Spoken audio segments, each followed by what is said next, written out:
নমস্কার বন্ধুরা, তিয়াশার রেসিপিতে সকলকে স্বাগত জানাই। আজ আমি আপনাদের বানিয়ে দেখাবো একটা নিরামিষ বাঁধাকপির তরকারি। এই বাঁধাকপি বাঙালির একটা অত্যন্ত জনপ্রিয় খাবার, যেটা আপনারা খিচুড়ি, রুটি, লুচি, পরোটা কিংবা সাদা ভাত সব কিছুর সঙ্গেই খেতে পারবেন। এটা আপনারা যে কোনো নিরামিষ দিনে, পুজো পার্বণে কিংবা যে কোনো ছোটোখাটো অনুষ্ঠানে খুব সহজেই তৈরি করে নিতে পারবেন। তো চলুন আর দেরি না করে রেসিপিটা দেখে নিন। এখানে আমি একটা বাঁধাকপির অর্ধেক অংশ নিয়ে এরকম সরু সরু করে কেটে নিয়েছি। রান্নাটা করার জন্য কড়াই গরম করে দিয়ে দিচ্ছি সর্ষের তেল। এবার তেল গরম হয়ে এলে এই গরম তেলের মধ্যে দিয়ে দিচ্ছি একটা মিডিয়াম সাইজের কুচনো আলু। একটা মিডিয়াম সাইজের আলুকে আমি এরকম চৌকো করে কেটে নিয়েছি, সেটা এখানে দিয়ে দিচ্ছি। এবার আমি এই আলুটাকে একটু লালচে করে ভেজে নিচ্ছি।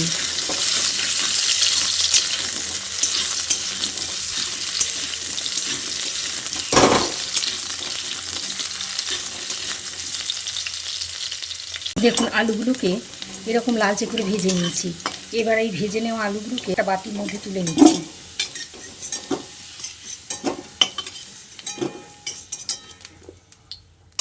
আলু ভেজে তুলে নেওয়ার পর আরও 1 চামচ সর্ষের তেল দিয়ে দিচ্ছি।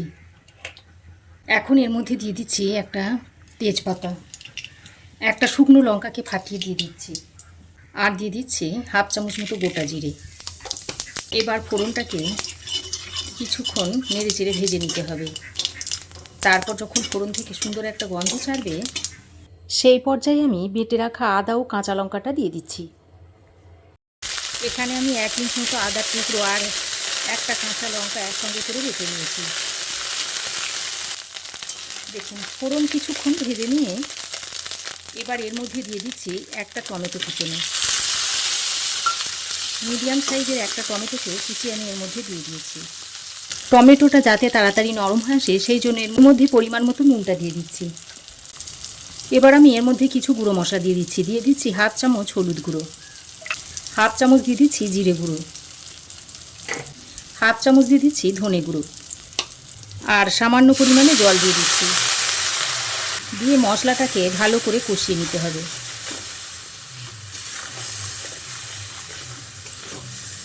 এবার আমি একটা ঢাকনা লাগিয়ে মশলাটাকে 2-3 মিনিট মতো কষিয়ে নেব। তো দেখুন ঢাকা দিয়ে 3-4 মিনিট মশলাটাকে আমি কষিয়ে নিয়েছি। আর মশলা দেখুন খুব ভালোভাবে কষানো হয়ে গেছে, মশলা থেকে তেল ছাড়তেও শুরু করেছে। এবার আমি আরও একবার ভালো করে নাড়াচাড়া করে নিচ্ছি। এবার আমি এর মধ্যে দিয়ে দিচ্ছি কালারের জন্য 1/2 চামচ মতো কাশ্মীরি লঙ্কার গুঁড়ো। কাশ্মীরি লঙ্কার গুঁড়োটা দিয়ে মশলার সঙ্গে আরও কিছুক্ষণ কষিয়ে নিচ্ছি। কাশ্মীরি লঙ্কার গুঁড়োটা দিয়ে মশলার সঙ্গে ভালো করে মিশিয়ে নিচ্ছি। তারপর এর মধ্যে ভেজে রাখা আলুগুলো দিয়ে দিচ্ছি। ভাজা আলুটা দিয়ে মশলার সঙ্গে আরও কিছুক্ষণ কষিয়ে নিতে হবে। ভাজা আলুটা দিয়ে মশলার সঙ্গে বেশ কিছুক্ষণ কষিয়ে নিয়েছি। এবার আমি এর মধ্যে কেটে রাখা বাঁধাকপিটা দিয়ে দিচ্ছি। প্রথমে অল্প একটু দিয়ে আলু মশলার সঙ্গে ভালো করে নেড়ে চেড়ে মিশিয়ে নিতে হবে।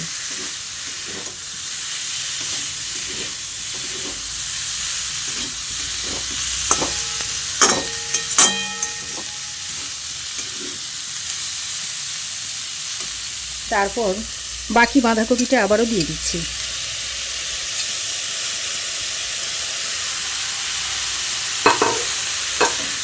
আবারও ভালো করে মিশিয়ে নিচ্ছি।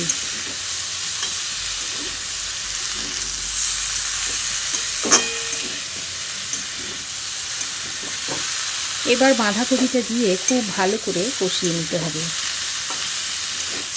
আর বাঁধাকপিটা দিয়ে নিয়ে এভাবে একটা ঢাকনা লাগিয়ে লো টু মিডিয়াম ফ্লেমে কষিয়ে নেব। দেখুন ঢাকা দিয়ে দিয়ে প্রায় 3-4 মিনিট আমি রেখে দিয়েছিলাম। আর দেখুন বাঁধাকপি থেকে কতটা জল ছেড়ে দিয়েছে।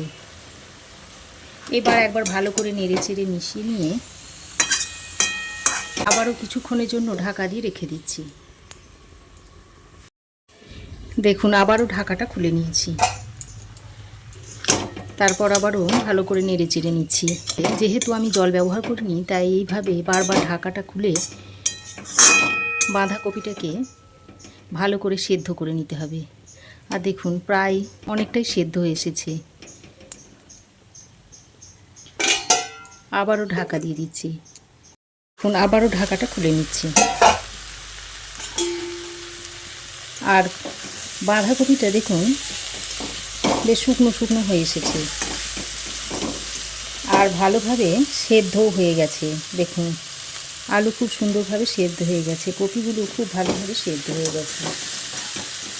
এবার আরও খানিকক্ষণ এইভাবে নেড়ে চেড়ে কপিটাকে রান্না করে নিতে হবে। এবার আমি এর মধ্যে দিয়ে দিচ্ছি স্বাদ মতো চিনি। চিনিটা দিয়ে খুব ভালো করে মিশিয়ে নিতে হবে। চিনিটা মিশিয়ে নিয়ে এবার এর মধ্যে অল্প একটু গরম মশলার গুঁড়ো দিয়ে দিচ্ছি আর দিয়ে দিচ্ছি একটু ঘি। এবার গরম মশলার ঘিটা দিয়ে আবারও কপির সঙ্গে ভালো করে নেড়ে চেড়ে মিশিয়ে নিলেই নিরামিষ বাঁধাকপির তরকারিটা সার্ভ করার জন্য রেডি হয়ে যাবে। এটা আপনারা সাদা ভাত, রুটি, লুচি, পোলাও সব কিছুর সঙ্গেই খেতে পারবেন। এবার আমি এটাকে আপনাদের সার্ভ করে দেখাচ্ছি। দেখুন নিরামিষ বাঁধাকপির ঘন্টটা দেখতে কতটা সুন্দর হয়েছে। তো এইভাবে আপনারাও একবার বানিয়ে খেতে পারেন। আর কেমন হয়েছে অবশ্যই একটা কমেন্ট করে জানাবেন। আশা করছি আমার এই আজকের নিরামিষ বাঁধাকপির ঘন্টের রেসিপি আপনাদের অবশ্যই ভালো লেগেছে। আর ভালো লাগলে অবশ্যই একটা লাইক ও শেয়ার করবেন। পাশে থাকা বেল আইকনটা অবশ্যই প্রেস করে দেবেন। আর আমার চ্যানেলে যদি নতুন হয়ে থাকেন তো চ্যানেলটাকে প্লিজ সাবস্ক্রাইব করার অনুরোধ রইল। আজ এ পর্যন্তই। আবার দেখা হবে নতুন কোনো রেসিপি নিয়ে নেক্সট এপিসোডে। সে পর্যন্ত ভালো থাকবেন, সুস্থ থাকবেন। ধন্যবাদ।